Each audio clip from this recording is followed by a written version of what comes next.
آپ صلی اللہ علیہ وسلم نے ارشاد فرمایا کہ ان دونوں کو عذاب قبر ہو رہا ہے۔ آپ بتاؤ عذاب قبر کیا معمولی چیز ہے؟ برزخ کا عذاب تو بہت سخت ہے، آگ کا عذاب ہے۔ ان دونوں کو عذاب قبر ہو رہا ہے، اور فرمایا وما يعذبان من کبیر، کوئی ایسی بڑی چیز نہیں ہے جس کی بنیاد پر ان کو عذاب ہو رہا ہے۔ الا وہما کبیران او کما قال صلی اللہ علیہ وسلم، فرمایا لیکن وہ حقیقت میں کیا ہیں؟ وہ کبیرہ ہیں۔ کیا مطلب؟ یہ ایسا گناہ کیا کرتے تھے جو کبیرہ تھا، تبھی تو عذاب ہو رہا ہے نا، صغیرہ پہ عذاب نہیں ہوتا، کبیرہ پہ عذاب ہوتا ہے۔ فرمایا لیکن عرف میں اس کو کبیرہ سمجھا نہیں جاتا، اس جرم کو ہلکا سمجھا جاتا ہے۔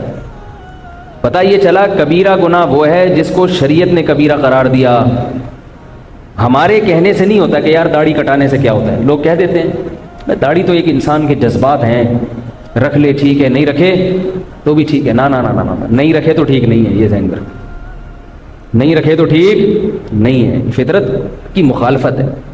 ہاں یہ الگ بات ہے کہ علماء ممبر پہ زیادہ اس کو اس لیے فوکس نہیں کرتے کہ بھائی جو علماء کا کردار ہے نا وہ صرف مسئلہ بتانا نہیں ہے، وہ معاشرے کی اصلاح بھی ہے۔ تو وہ کہتے ہیں اصلاح کا ایسا طریقہ اختیار کرنا مناسب نہیں ہے کہ جس میں مایوسی ہو جائے اور انسان شریعت سے اور بھی دور ہو جائے۔ وہ کہا یار جب میں اتنا بڑا گناہ کر رہا ہوں تو دو چار اور ہی کر لو، تو وہ تو ظاہر ہے۔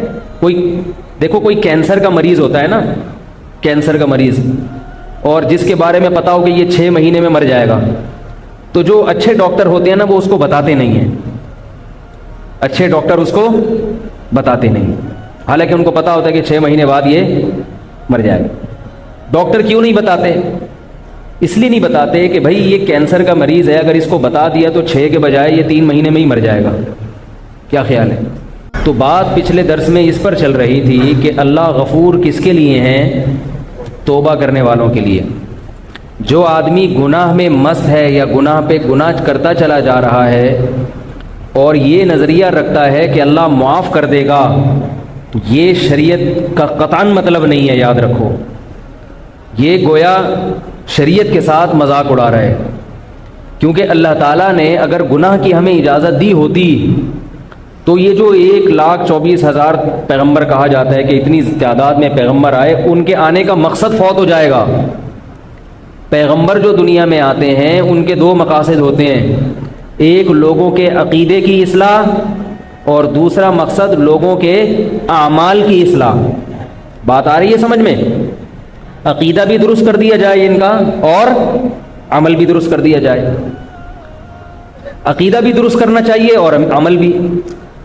یہ الگ بات ہے کہ عقیدے کی اہمیت عمل سے زیادہ ہے، لیکن عمل کی اہمیت بھی کم نہیں ہے، کیونکہ قرآن و حدیث سے یہ بات ثابت ہے بہت سے صحیح عقیدے والے لوگ بھی جہنم کی آگ میں جائیں گے۔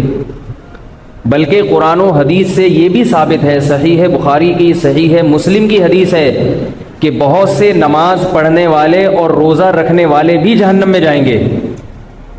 نہیں آ رہی میرا خیال ہے بات؟ یعنی صرف نماز کا پڑھ لینا بھی کافی نہیں ہے۔ آج لوگوں نے عمل کو بہت ہلکا سمجھ لیا ہے، ہلکا سمجھ لیا۔ کوئی کر لے ٹھیک ہے، نہیں کرے کہتے ہیں اللہ معاف کرنے والا ہے یار، اور عقیدے کا تو حساب ہی الگ ہے۔ تو عقیدے کو ٹھیک کرنا آسان ہے، عقیدہ نام ہے نظریات کا۔ آپ دل میں صحیح عقیدہ رکھ لیں اور زبان سے اس کا اقرار کر لیں تو عقیدہ صحیح ہوگی۔ وہ گنے چنے عقائد ہیں، تقدیر پر ایمان ہے، اللہ کی ذات وحدانیت پر ایمان ہے، وہ جو جس پر بیان ہوتا رہتا ہے۔ آگے مسلمان کے لیے جو بڑا مسئلہ ہے وہ کیا ہے؟ عمل ہے، عمل میں ڈنڈی مار لیتا ہے۔ اور جو لوگ دین کی طرف آتے ہیں وہ فرقہ واریت میں پڑ جاتے ہیں، چھوٹے چھوٹے مسائل میں وہ اس کو عمل سمجھنے لگتے ہیں کہ رفع الیدین کرنا ہے نہیں کرنا، زور سے آمین، حالانکہ یہ تو صحابہ میں اختلاف تھا۔ تو عمل کا مطلب کیا ہے؟ اس کو خوب سمجھیں۔ کبیرہ گناہوں سے اجتناب اور فرائض اور واجبات کی پابندی۔ ایک کبیرہ گناہ بھی اگر زندگی میں ہے تو معاملہ بہت خطرناک ہے۔ آپ یہ نہیں کہہ سکتے کہ میں جہنم میں نہیں جاؤں گا، نہیں کہہ سکتے آپ، کیونکہ ایک بھی کبیرہ گناہ ہے تو حدیث سے پتہ چلتا ہے کہ بعض دفعہ ایک کبیرہ گناہ پر اللہ نے جہنم کی نظر کیا ہے۔ یہ بات احادیث سے ثابت ہے۔ تو ہم وہ حدیثیں تو لے رہے ہیں جس میں بار بار ہے اللہ غفور الرحیم ہے، وہ حدیثیں نہیں لے رہے جس میں اللہ کے رسول نے فرمایا کہ کبیرہ گناہ کی بنیاد پہ جہنم میں ڈالا گیا۔ آپ صلی اللہ علیہ وسلم کا ذکر، آپ صلی اللہ علیہ وسلم کا گزر دو قبروں کے پاس سے ہوا۔ آپ صلی اللہ علیہ وسلم نے ارشاد فرمایا کہ ان دونوں کو عذاب قبر ہو رہا ہے۔ آپ بتاؤ عذاب قبر کیا معمولی چیز ہے؟ برزخ کا عذاب تو بہت سخت ہے، آگ کا عذاب ہے۔ ان دونوں کو عذاب قبر ہو رہا ہے، اور فرمایا وما يعذبان من کبیر، کوئی ایسی بڑی چیز نہیں ہے جس کی بنیاد پر ان کو عذاب ہو رہا ہے۔ الا وہما کبیران او کما قال صلی اللہ علیہ وسلم، فرمایا لیکن وہ حقیقت میں کیا ہیں؟ وہ کبیرہ ہیں۔ کیا مطلب؟ یہ ایسا گناہ کیا کرتے تھے جو کبیرہ تھا، تبھی تو عذاب ہو رہا ہے نا، صغیرہ پہ عذاب نہیں ہوتا، کبیرہ پہ عذاب ہوتا ہے۔ فرمایا لیکن عرف میں اس کو کبیرہ سمجھا نہیں جاتا، اس جرم کو ہلکا سمجھا جاتا ہے۔ پتہ یہ چلا کبیرہ گناہ وہ ہے جس کو شریعت نے کبیرہ قرار دیا، ہمارے کہنے سے نہیں ہوتا کہ یار داڑھی کٹانے سے کیا ہوتا ہے۔ لوگ کہہ دیتے ہیں داڑھی تو ایک انسان کے جذبات ہیں، رکھ لے ٹھیک ہے، نہیں رکھے تو بھی ٹھیک ہے۔ نا نا نا نا نا، نہیں رکھے تو ٹھیک نہیں ہے، یہ ذہن میں، نہیں رکھے تو ٹھیک نہیں ہے، فطرت کی مخالفت ہے۔ ہاں یہ الگ بات ہے کہ علماء ممبر پہ زیادہ اس کو اس لیے فوکس نہیں کرتے کہ بھائی جو علماء کا کردار ہے نا وہ صرف مسئلہ بتانا نہیں ہے، وہ معاشرے کی اصلاح بھی ہے۔ تو وہ کہتے ہیں اصلاح کا ایسا طریقہ اختیار کرنا مناسب نہیں ہے کہ جس میں مایوسی ہو جائے اور انسان شریعت سے اور بھی دور ہو جائے۔ وہ کہ یار جب میں اتنا بڑا گناہ کر رہا ہوں تو دو چار اور ہی کر لو، تو وہ تو ظاہر ہے۔ کوئی دیکھو کوئی کینسر کا مریض ہوتا ہے نا، کینسر کا مریض، اور جس کے بارے میں پتا ہو کہ یہ 6 مہینے میں مر جائے گا، تو جو اچھے ڈاکٹر ہوتے ہیں نا وہ اس کو بتاتے نہیں ہیں، اچھے ڈاکٹر اس کو بتاتے نہیں، حالانکہ ان کو پتا ہوتا ہے کہ 6 مہینے بعد یہ مر جائے گا۔ ڈاکٹر کیوں نہیں بتاتے؟ اس لیے نہیں بتاتے کہ بھائی یہ کینسر کا مریض ہے، اگر اس کو بتا دیا تو 6 کے بجائے یہ 3 مہینے میں ہی مر جائے گا۔ کیا خیال ہے بھائی؟ 6 کے بجائے کتنے مہینے میں مر جائے گا؟ 3 کیا، یہ تو 1 مہینے۔ جب آپ کو پتا چل جائے کہ 6 مہینے بعد آپ نے مرنا ہے تو ٹینشن سے ہی مر جاؤ گے۔ تو علماء بعض مسائل اس لیے نہیں بتاتے، آپ کی خیر خواہی کے لیے، خیر خواہی کے لیے، کیونکہ اب داڑھی کاٹنا ایک کامن جرم بن چکا ہے، ایک ایسا جرم بن چکا ہے جو سبھی کر رہے ہیں۔ علماء کہتے ہیں اگر ہم یہ بتائیں بار بار کہ کبیرہ ہے کبیرہ ہے تو نتیجہ کیا نکلے گا؟ وہ داڑھی تو نہیں رکھیں گے، نماز بھی چھوڑ دیں گے کہ یار جب یہ اتنا بڑا جرم ہم کر ہی رہے ہیں تو 2-4 اور ہی صحیح۔ تو یہ مصلحت کے خلاف ہوتا ہے۔ اس لیے میں بھی کہتا ہوں جب بھی داڑھی پر بات کرتا ہوں بولتا ہوں بھائی رکھ لو، نہیں رکھتے تو کم از کم نماز نہ چھوڑو، کہیں ایسا نہ ہو کہ یہ کہہ لو کہ یار ہم تو ویسے ہی گناہ گار ہیں، تم نماز پڑھنے کا کیا فائدہ۔ تو چلو آہستہ آہستہ آ جاؤ، پورے ایک دم سے نہیں آ سکتے، تھوڑے تھوڑے کر کے آ جاؤ، کیونکہ جو آنا چاہتا ہے اس کے لیے اللہ کی رحمت کے دروازے کھلے ہوئے ہیں۔ تو ہمت کر کے آ جاؤ اس لائن کی طرف، شریعت کی طرف، پورے اسلام میں داخل ہو جاؤ۔ داخل نہیں ہوا جا رہا تو تھوڑے تھوڑے کر کے آ جاؤ بھائی، تھوڑے تھوڑے کر کے آ جاؤ۔ دیکھو ایئر کنڈیشن میں آپ بیٹھے ہوئے ہو، اے سی روم میں بیٹھے ہوئے ہو، گاڑی میں گلگت میں تھا ایک مرتبہ، تو گلگت میں مائنس میں ٹمپریچر جاتا ہے بعض وقت۔ گلگت کا ایک گاؤں ہے داریل، وہاں میں نے کچھ ٹائم گزارا ہے۔ تو ہم کہیں نکلے سفر پہ گلگت شہر کی طرف، وہاں سے گلگت شہر کا 4-5 گھنٹے کا راستہ ہوگا، تو گلگت شہر میں بیٹھے تو گاڑی میں ہیٹر، اب گرم گرم بڑے آرام سے گئے اور گرم گرم آ گئے۔ رات 1 یا 2 بجے ہم اپنے گاؤں جو ہمارے میزبان کا گاؤں تھا وہاں پہنچے۔ وہ بہت ہائٹ پر ہے، یعنی مری بھی اس کے کچھ بھی نہیں ہے، مری کی کوئی حیثیت نہیں، اتنی ہائٹ پر ہے، کئی ہزار فٹ کی بلندی پر ہے، اور اتنی خوبصورت جگہ ہے کہ زندگی میں نہیں میں نے دیکھی ہوگی ایسی جگہ۔ وہ آپ کو یوٹیوب پہ بھی نظر نہیں آئے گی۔ پاکستان کو میں ایسی اللہ نے جگہ بنائی ہے کہ آئرلینڈ وائرلینڈ آپ بھول جاؤ گے، سوئٹزرلینڈ بھول جاؤ گے آپ۔ چاروں طرف سے پہاڑوں سے چشمے اور بہتے ہوئے اتنے خوبصورت شیشے کی طرح اور بل کھاتی آبشاریں، لیکن سردی بہت۔ اب کیا ہوا ہے کہ گاڑی میں ہیٹر، ہم 5-6 گھنٹے سے ہیٹر میں بیٹھے ہوئے، تو انہوں نے کہا اب نکلتے ہیں، اب جاتے ہیں گھر کی طرف پیدل۔ اب جیسے ہی باہر نکلے ہیں وہ ٹیمپریچر ایک دم چینج، تو وہ ایک دم ہم دونوں پر ایسی کپکپاہٹ طاری ہوئی ہے کہ بس الامان والا لگ رہا تھا ابھی مر جائیں گے۔ میں نے پھر کیا کیا، بھاگنا شروع کیا کہ بھائی بھاگنے سے تھوڑا سا گرم ہو جاتا ہے نا جسم۔ تو وہ اتنی حالت خراب ہو گئی تھی ہماری، حالانکہ ہم صبح شام اسی گاؤں میں رہ رہے تھے، کچھ بھی نہیں ہوتا تھا، ہمیں کچھ بھی نہیں ہو رہا تھا، لیکن جب 6-7 گھنٹے ہم ہیٹر میں بیٹھے ہیں، اس کے بعد جب نکلے تو باڈی نے اس ماحول کو قبول نہیں، ایسے کانپ رہے تھے جیسے پتہ نہیں مر جائیں گے ابھی۔ تو میں نے کہا بھاگو بھائی، اس سے پہلے کہ ہم یہاں گریں یا کچھ نمونیا ہو جائے یا الکمونیا ہو جائے، ٹھیک ہے نا، چکن پونیا ہو جائے، نکلو یہاں سے۔ ہم بھاگے ہیں تو جاتے ہی گھر کے اندر گھسے ہیں اور آگ جل رہی تھی، اس آگ کے قریب جا کے بیٹھے ہیں تو طبیعت سیٹ ہوئی، پھر تھوڑا تھوڑا آگ، پھر تھوڑا تھوڑا آگ سے ہٹتے تھے، تو ہوتے ہوتے پھر آہستہ آہستہ اسی ماحول کے عادی ہو گئے۔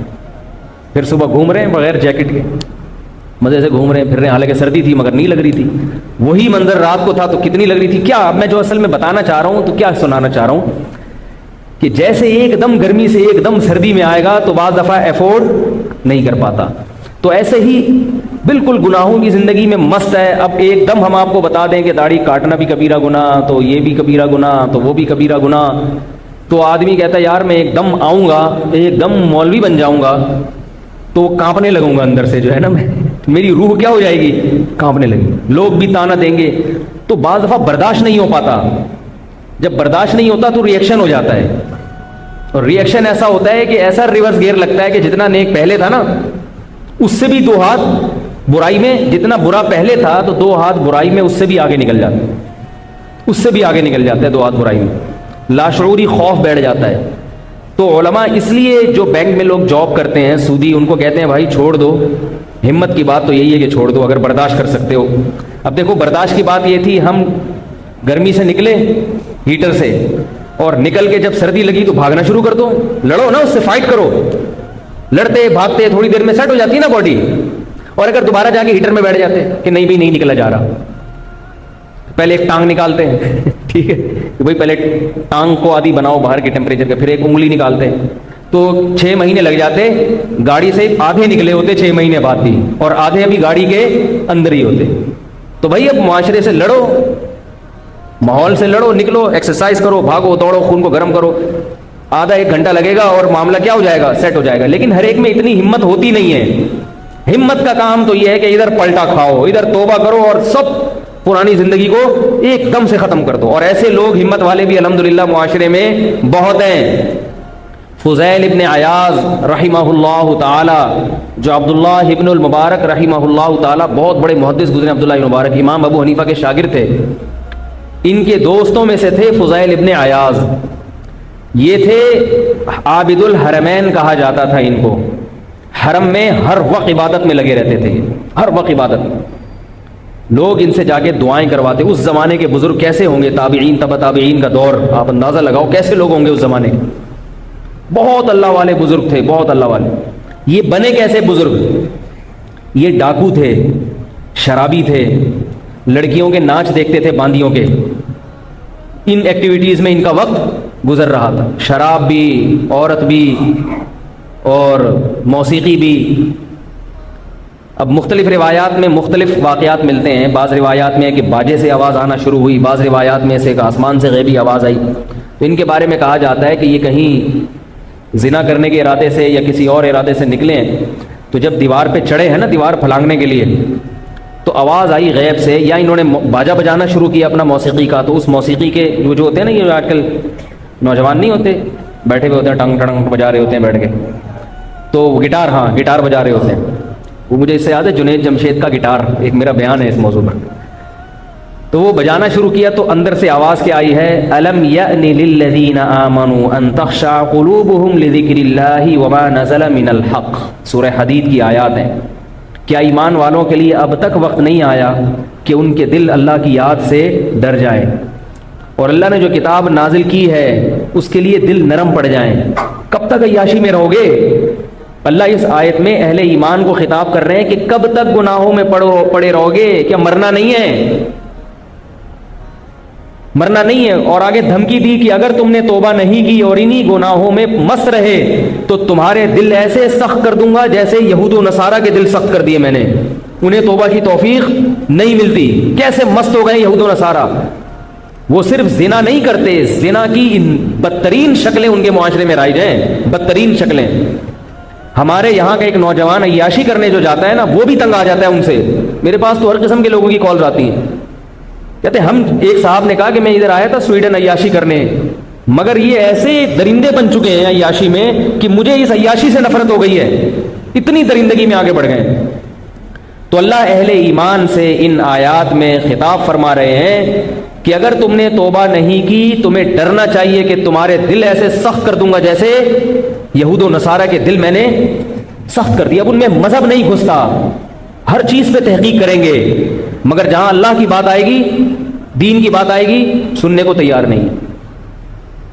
تو آیت بڑی عجیب ہے, علم یعنی کیا ابھی تک وقت نہیں آیا. یہ ایک دم چیخ پڑے, انہوں نے فوراً اندازہ ہو گیا یہ تنبیہ کس کی طرف سے ہے, اللہ کی طرف سے. فوراً وہ باجا پھینکا اپنا اور کہا قد آنا یا ربی, قد آنا یا ربی, اے میرے رب آ گیا وقت, بس آ گیا. قرآن مجید میں اللہ کا ارشاد ہے نا, اللہ یجتبی الیہ من یشاء ویہدی الیہ من ینیب. جو لوگ اللہ کی طرف آنا چاہتے ہیں اللہ ان کو بھی سیدھا راستہ دکھاتا ہے, اور بعض ایسے ہیں کہ جن کو زبردستی لے آتا ہے. بھئی اللہ تو بادشاہ ہے نا, جو اللہ کی طرف آنا چاہے گا اللہ فرماتے ہیں اس آیت میں اس کو تو لازمی ہدایت دوں گا, جو نہیں آنا چاہتے ان کو ہدایت نہیں دوں گا. لیکن بعض لوگ ایسے ہیں جنہوں نے ارادہ نہیں کیا ہوتا آنے کا, مگر میں ان کو اپنی رحمت سے گھسیٹ لیتا ہوں. تو یہ انہی لوگوں میں سے تھے. یجتبی الیہ من یشاء, جس کو چاہتا ہے ہدایت دے دیتا ہے. اس لیے ہمارے اکابر فرمایا کرتے تھے کہ اللہ سے یوں دعا مانگا کرو کہ اے اللہ میں چاہوں یا نہ چاہوں تو پیشانی کے بالوں سے پکڑ کر زبردستی لے آ مجھے, جیسے عمر ابن خطاب کو لے آیا. حضرت عمر جو ہدایت ملی ہے وہ تو نبی نے دعا مانگی تھی نا, نبی دعا مانگی اللہ ابو جہل کو یا عمر بن خطاب میں سے کسی ایک کو ہدایت دے دے, تو ان کو ہدایت مل گئی حضرت عمر کو. تو یہ نبی کی دعا کی برکت سے ملی نا ہدایت. Alto silver colour AEX 360, parking صحیح کر لیں بھائی, گاڑیوں کا گزرنا مشکل ہو رہا ہے. تو حضرت عمر رضی اللہ تعالی عنہ کو ہدایت کیسے ملی؟ نبی کی دعا سے. اس کو ہم اپنی زبان میں کیا کہتے ہیں, غریبی میں کام ہو گیا. پیسے نہیں دیے مگر کھانے کی پلیٹ, پھر غریبی تو اسی کو کہتے ہیں نا, پیسے تو پوری پلیٹ کے دیے ہوتے ہیں. غریبی بعض دفعہ ایک بھی ہوتی ہے, ڈبل غریبی بھی ہو جاتی ہے. تو وہ ہوٹل والے کی مرضی پر ہے کہ آپ کو سنگل غریبی دیتا ہے ڈبل غریبی. تو اللہ تعالیٰ بھی بعض دفعہ ہدایت دے دیتے ہیں غریبی میں. اصول اور ضابطہ نہیں ہوتا, مگر اللہ یہ بتانے کے لیے کہ اس کائنات میں میری چلے گی تمہاری نہیں چلے گی. تو فضیل ابن عیاض رحمہ اللہ تعالیٰ باجا لے کے کھڑے ہوئے ہیں, زنا کے ارادے سے نکلے ہیں, شراب پیتے ہیں. غیب سے آواز آئی, کیا ابھی تک وقت نہیں آیا ایمان والوں کے لیے, ابھی تک ساری زندگی اسی میں گزارو گے. حالانکہ وہ جوانی کی ابتدا میں تھے, بڑھاپا نہیں تھا ابھی ان کا, ابتدائی جوانی تھی. لیکن غیرت مند تھے نا, جیسے ہی آواز آئی ہے وہ باجا اپنا پھینک دیا. آج ہوتا نا کوئی, اس کو 100 دفعہ بھی آوازیں آتی رہیں, وہ کچھ بھی کر لے گا مگر گناہ سے توبہ نہیں کرے گا, توبہ نہیں کرے گا. یہ ہمارے دل ہیں جو سخت ہو گئے ہیں. تو انہوں نے فوراً اپنا باجا پھینکا, فرمایا قد آنا یا ربی, اے میرے رب وہ وقت آ گیا ہے. دیکھو ایمان بڑی نعمت ہے, ایمان کہیں نہ کہیں کام آ جاتا ہے. قرآن پر یقین تو تھا نا کہ اللہ کا کلام ہے, اور بچپن میں پڑھا ہوا بھی تھا. ورنہ آج نوجوانوں کا حال یہ ہو گیا ہے, قرآن کی آیت سنتے ہیں ان کو یہی نہیں پتہ چلتا یہ قرآن کی آیت ہے یا کوئی تعویذ ہے یا کیا ہے. اتنا دین سے دور ہو رہے ہیں.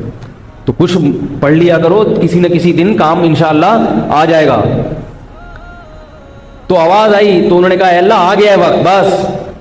تو یہ وہ تھے جو فوراً ہیٹر سے نکل کے مائنس کے ٹیمپریچر میں آ گئے اور کود پڑے, بس دیکھی جائے گی. تو یہ کود پڑے, بالکل زندگی انہوں نے یوٹن لے لیا, بالکل سب چھوڑ چھاڑ دیا. اور جو لوگ تگڑی توبہ کرتے ہیں نا, تگڑی, ایک تو لنگڑی لولی توبہ ہوتی ہے جیسے ہماری توبہ ہے, استغفر اللہ استغفر اللہ. پہلے ادھر بد نظری کی, کوئی خاتون جا رہی ہے اس کو دیکھا, استغفر اللہ استغفر اللہ.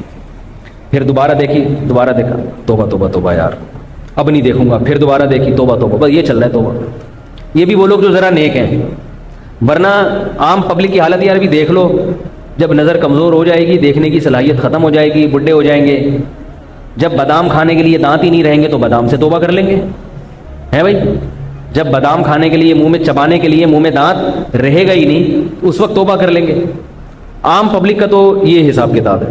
جو بہت نیک ہیں وہ توبہ توبہ. وہ میں بتاتا ہوں نا ایک واقعہ. کچھ لوگ حج کر کے آئے, پہلے بڑے بدماش تھے, تو جب حج کر کے آئے تو ان کو خیال ہوا کہ یار اب تھوڑے دن تک تو کم از کم تمیز سے رہنا چاہیے نا. تو واپسی پہ بس میں آ رہے تھے, ایئرپورٹ پہ اترے ہوں گے, بس میں آ رہے تھے, تو ان کے جو امیر تھا انہوں نے کہا بھائی دیکھو جیسے ہی کسی کو کوئی عورت نظر آئے, لڑکی نظر آئے, تو استغفار پڑھنا. کیا پڑھنا؟ استغفار. جس کو بھی نظر آئے وہ استغفار پڑھ لے بس. تو ایک طرف سے آواز آئی استغفر اللہ, تو باقی سب نے کہا کہاں ہے کہاں ہے کہاں ہے. ایک آواز آئی نا استغفر اللہ, باقی انہوں نے سب کہاں ہے بھائی کہاں. تو یہ حاجیوں کا حال ہوتا ہے. تو فضیل ابن عیاض نے کیا کیا, وہ باجا پھینکا. سب پہلے زمانے جب توبہ کرتے تھے نا باجا پھینک دیتے تھے. اب کیا ہوتا ہے, اب بہت سے لوگ گانے باجے کو ہی دین سمجھ رہے ہیں, گٹار ہاتھ میں لے لیتے ہیں اور بجاتے رہتے ہیں سارا دن, کہہ رہے ہیں ہم تو قوالیاں پڑھ رہے ہیں نبی کی شان میں. تو یہ جو گٹار ہے اور یہ باجے ہیں یہ آپ کو اللہ کی عبادت سے روک دیں گے, سمجھ رہے ہو. گانے بجانے والا آدمی کا عبادت میں دل نہیں لگتا, چاہے وہ قوالیاں سنیں.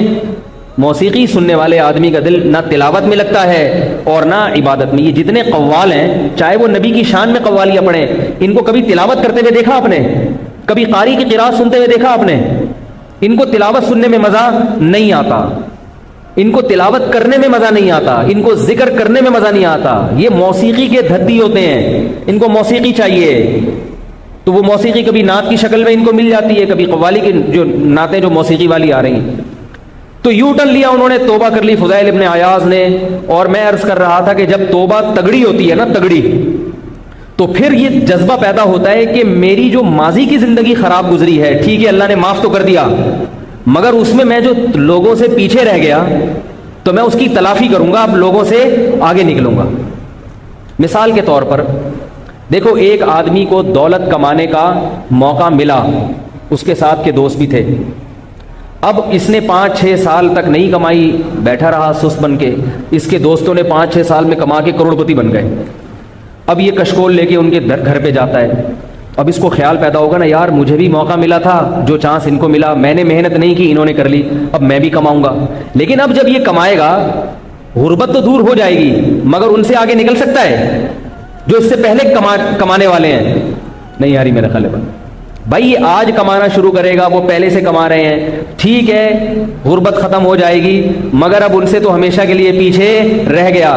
تو اگر یہ مخلص ہوگا نا دولت کمانے میں, اب یہ کہے گا میں ان سے ڈبل محنت کروں گا کہ 5 سال جو میں نے سستی میں گزارے اس کی بھی تلافی ہوگی.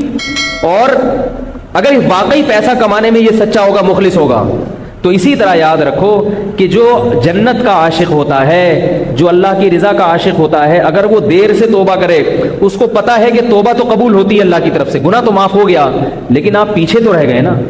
جو آدمی ابتدائی جوانی سے اللہ کی عبادت میں لگا ہوا ہے, نیک اعمال میں لگا ہوا ہے, اور جو 40 سال کی عمر میں آ رہا ہے, دونوں میں فرق ہوگا کہ نہیں ہوگا؟ جو 50 سال میں آ رہا ہے, جو 60 سال میں آ رہا ہے, توبہ تو 99 سال میں بھی قبول ہے, مگر جو 99 سال میں آ رہا ہے وہ اس شخص کے برابر نہیں ہو سکتا جس نے 99 سال اللہ کی عبادت کی ہو اور گناہوں سے بچا ہو. تو یہ حسرت تو ہوگی نا. اور یہ صحابہ میں بھی فرق تھا. حضرت عمر رضی اللہ تعالی عنہ کا دربار تھا, کیسا سادہ دربار ہوتا تھا ان کا. ان سے ملاقات کے لیے حضرت ابو سفیان آئے, اور ایک اور صحابی تھے غالباً جہم رضی اللہ تعالیٰ عنہ, ان کا پورا نام اس وقت ذہن میں نہیں آ رہا, جہم ابن صفوان نام تھا یا کیا تھا. تو یہ بھی سردار تھے اپنی قوم کے. یہ 2 سردار آئے ملنے کے لیے, اور ایک تیسرے بلال حبشی. حضرت بلال غلام رہے ہیں, اور ایک غلام قوم سے آپ کا تعلق رہا ہے, ساری زندگی ظاہر ہے بیچارے غلامی میں گزری, پھر غلامی سے جب آزاد ہوئے تو بھی انہوں نے ملازمت کی, نوکری کی, غربت میں وقت گزارا. اور یہ جو حضرت ابو سفیان تھے, اور جہم ابن صفوان نام تھا, یا مجھے پورا نام ابھی یاد نہیں آ رہا, بہت پہلے یہ واقعہ میں نے پڑھا تھا. تو یہ دونوں صحابی تھے سردار عرب کے, قریش کے, لیکن یہ دونوں بہت بعد میں ایمان لائے تھے, فتح مکہ کے بعد ایمان لائے ہیں. اور بلال حبشی ہجرت سے پہلے ایمان لائے ہیں, جب ایمان لانا بڑا مشکل تھا, گرم ریتوں پہ لٹایا جاتا تھا.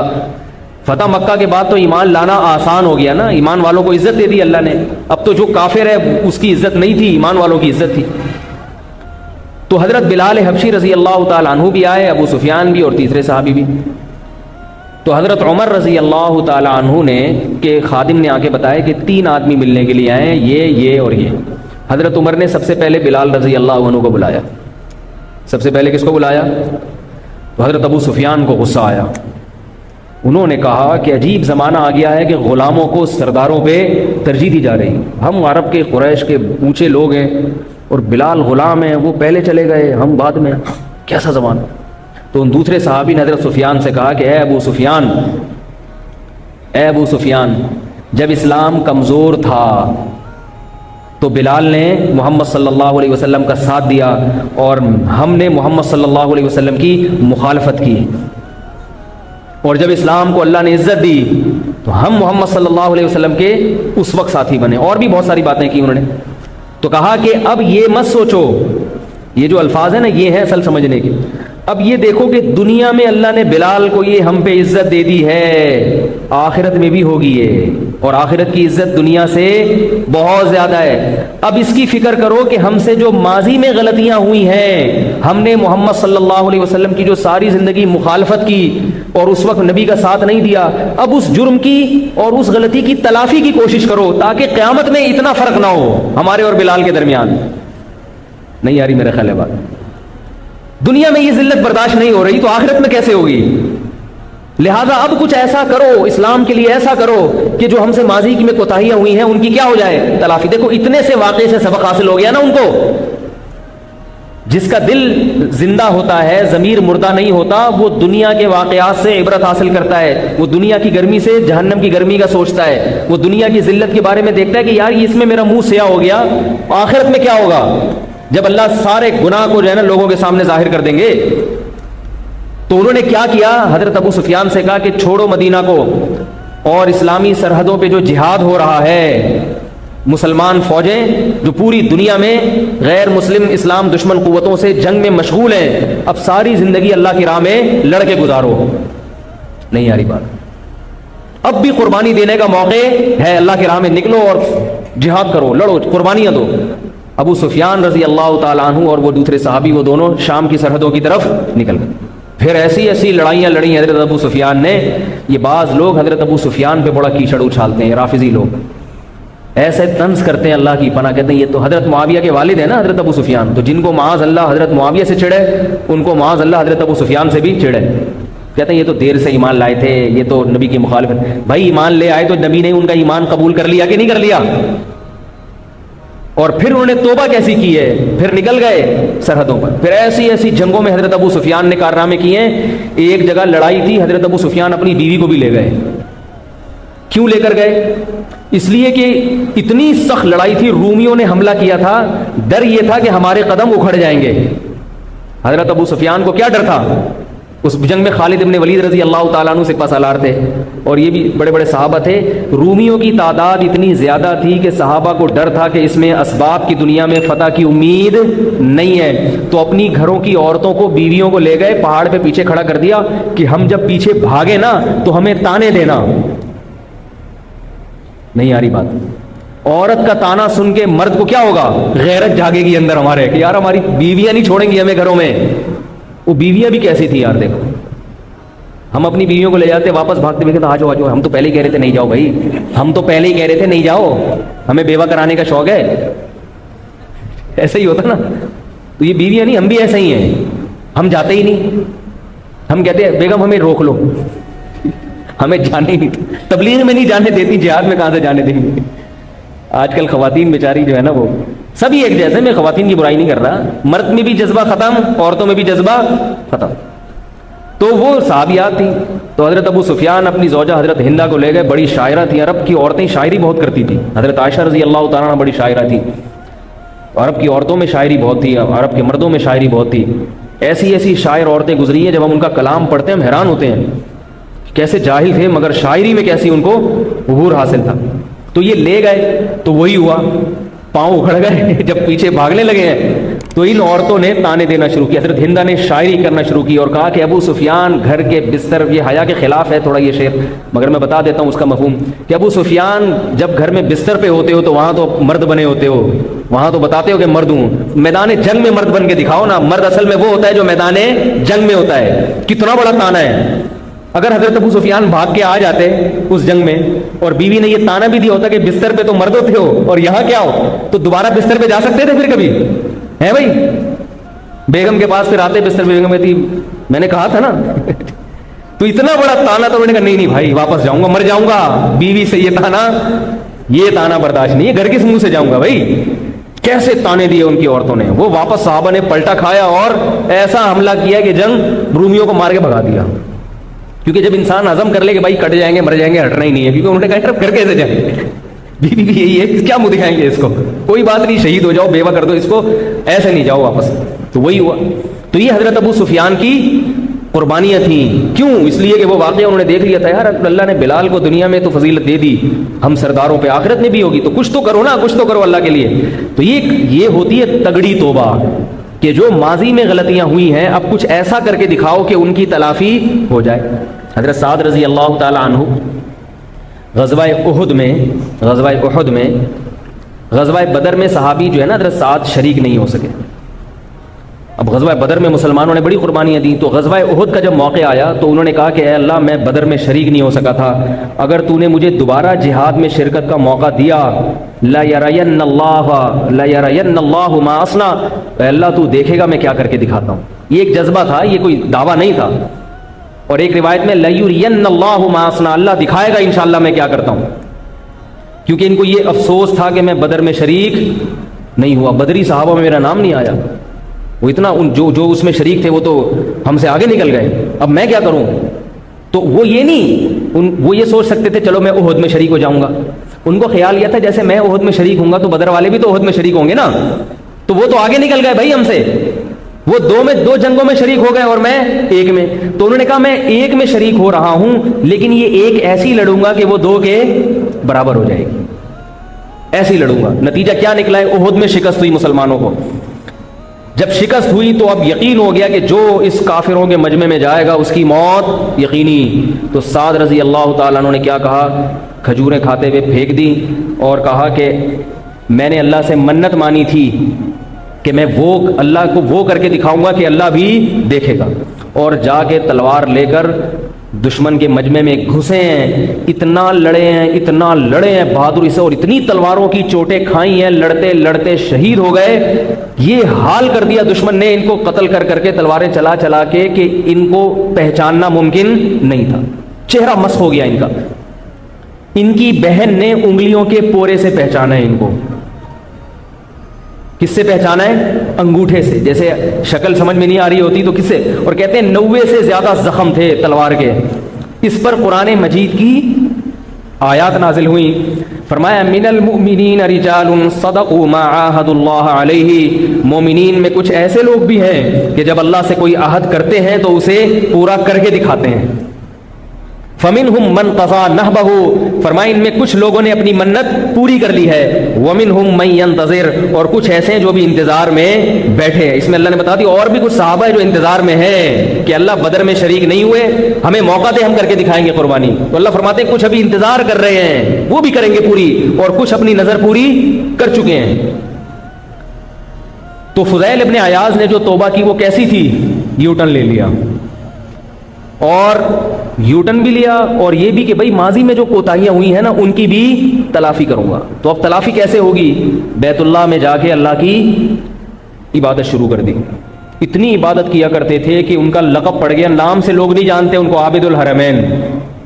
کوئی کہتا ہے نا بھائی کہاں ہے بھائی وہ حرمین میں جو بندہ ہے نا عبادت کرتا ہے وہ. آج لوگ حرمین جاتے ہیں عبادت کے علاوہ سب کچھ کرتے ہیں. ایک آدھ دفعہ طواف کر لیں گے تھوڑا سا یوں گھوم کے.